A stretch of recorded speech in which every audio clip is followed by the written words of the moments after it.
নমস্কার বন্ধুরা, মিনুর রান্নাঘরে আপনাদের স্বাগত। চলে এলাম নতুন একটা রেসিপি নিয়ে। একটা প্রেসার কুকার নিয়ে নিয়েছি। প্রেসার কুকারের মধ্যে আমি কিছুটা রাজমা সিদ্ধ করে নিয়েছি। এই রাজমা দিয়ে আজকে একটা রেসিপি করে আপনাদের দেখাবো।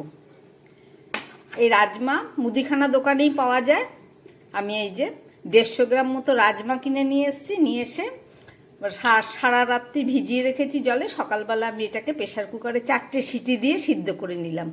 দেখুন কত সুন্দর সিদ্ধ হয়ে গেছে, একদম নরম তুলতুলে। এবার এইটা দিয়ে একটা রেসিপি করে আপনাদের দেখাবো। এই রাজমা সাধারণত অবাঙালিদেরই খাবার, আমাদের বাঙালির একটু কমই খায়, কিন্তু খেতে খুব সুস্বাদু এবং খুব পুষ্টিগুণ এতে। আজকের এই রাজমা দিয়ে একটা রেসিপি করব, আপনারা দেখুন। এই রাজমা রান্না করার জন্য আমি এখানে ছোট একটা পেঁয়াজ, কিছুটা আদা আর 2 কোয়া মতো রসুন, বেশি না, আর 4-5টা মতো কাঁচা লঙ্কা, একটা টমেটো নিয়ে নিয়েছি। এইগুলো দিয়ে আজকে রান্না করবে। এছাড়া অন্য মশলাও লাগবে, দেখুন। একদম প্রথমে আমি মশলাটাকে এই মিক্সির কৌটোর মধ্যে দিয়ে একটু পেস্ট করে নেব। চলুন, খুব সহজ পদ্ধতিতে রান্না করে দেখাবো, অথচ খেতে খুব সুস্বাদু হয়। মশলাটা আমার রেডি হয়ে গেছে। রাজমা রান্না করার জন্য আমি একটা কড়াই বসিয়ে দিয়েছি। তার মধ্যে দিয়ে দিচ্ছি আমি কিছুটা সাদা তেল। এই রান্নাটা আপনারা চাইলে বাটার বা ঘি দিয়েও করতে পারেন। সাদা তেল দিয়ে দিলাম আর দিয়ে দিচ্ছি 1 চামচ মতো ঘি।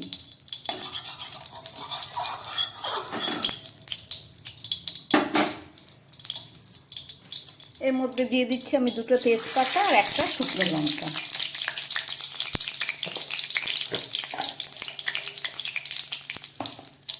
সঙ্গে দিয়ে দিচ্ছি একটু সর্ষে।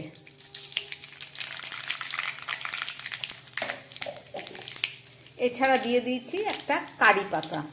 এই কারি পাতাটাকে ভালো করে ধুয়ে নিয়েছি। আমি একটু কমই দিলাম, কেননা আমাদের বাঙালি রান্নায় এটা ব্যবহার কম হয়।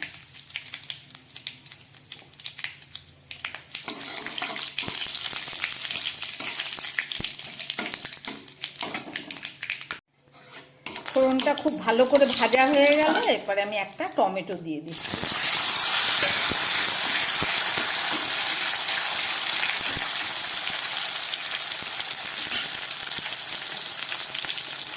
টমেটোর মধ্যে সামান্য একটু নুন দিয়ে দিলাম, যাতে ভালো করে সিদ্ধ হয়।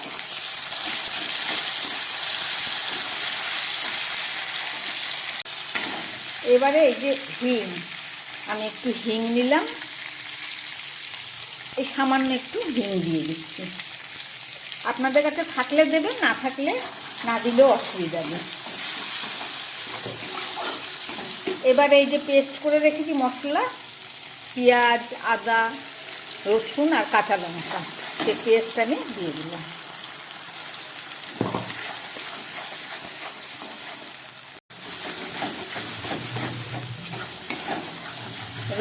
আদা রসুনের পেস্ট দিয়ে ভালো করে আমি এটাকে ভেজে নিলাম। এবারে আমি দেবো মশলা। একদম প্রথমে দিয়ে দিচ্ছি 1 চামচ বাটা হলুদ,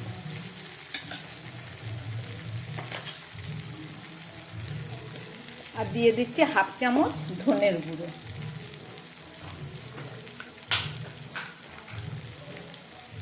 এছাড়া দিয়ে দিচ্ছি 1/2 চামচ জিরের গুঁড়ো। আর এটা কাঁচা লঙ্কা দিয়ে করেছি বলে, এখনো শুকনো লঙ্কা দেওয়া হয়নি বলে 1 চামচ কাশ্মীরি লঙ্কার গুঁড়ো, যাতে কালারটা একটু দেখতে ভালো হয়। খুব ভালো করে মশলাটাকে আমি একটু কষিয়ে নিচ্ছি।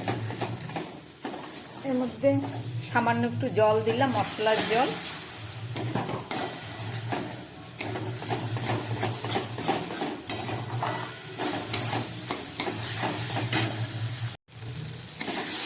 মশলাটা কষে গেছে। এবারে দিয়ে দিচ্ছি আমি সিদ্ধ করে রাখা রাজমা।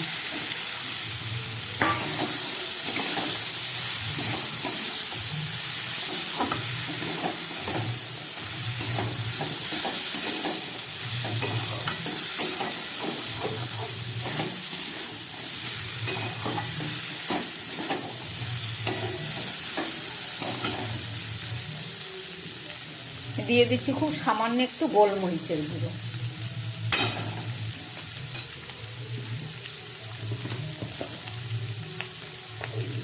আর দিয়ে দিচ্ছি একটু সামান্য চিনি।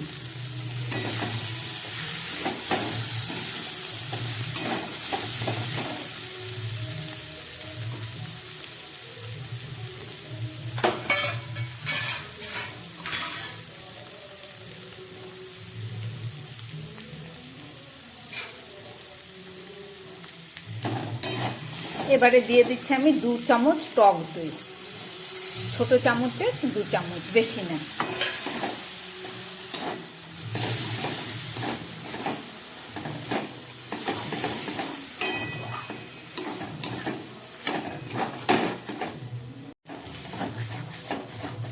খুব ভালো করে কষানো হয়ে গেছে। এবার আমি দিয়ে দিচ্ছি জল, উষ্ণ গরম জল দিলাম।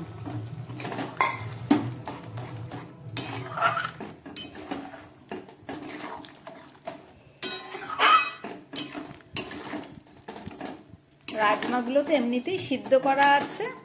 আর এই দেখুন,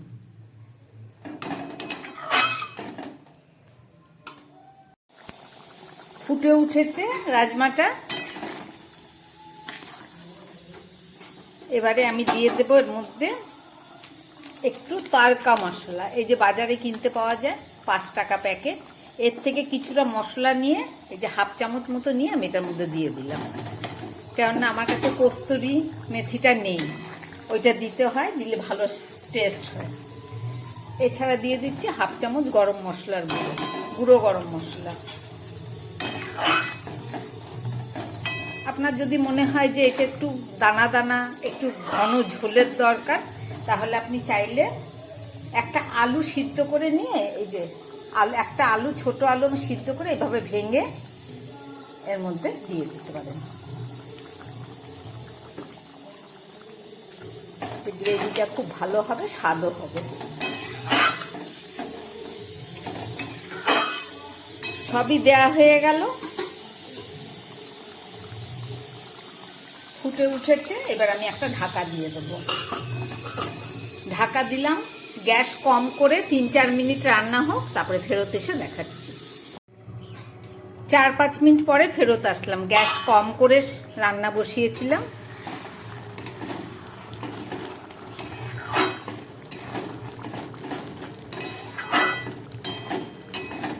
রান্নাটা আমার একদম রেডি হয়ে গেছে। সব শেষে আমি দিয়ে দিচ্ছি 1 চামচ টমেটো সস।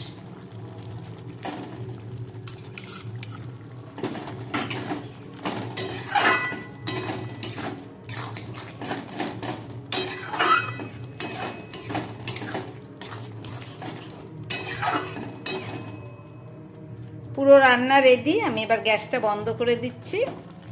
2 মিনিট পরে আবার দেখাচ্ছি।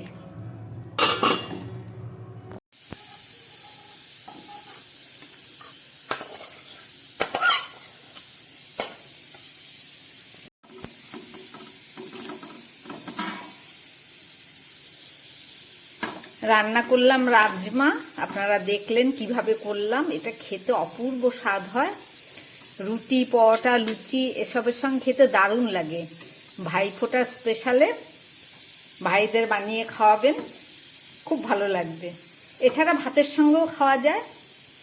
একদম ভিন্ন স্বাদের একটা রেসিপি করলাম, আপনারা দেখলেন। যদি ভালো লাগে চ্যানেলটাকে লাইক করবেন ও সাবস্ক্রাইব করবেন। নমস্কার, সবাই সুস্থ থাকবেন, ভালো থাকবেন।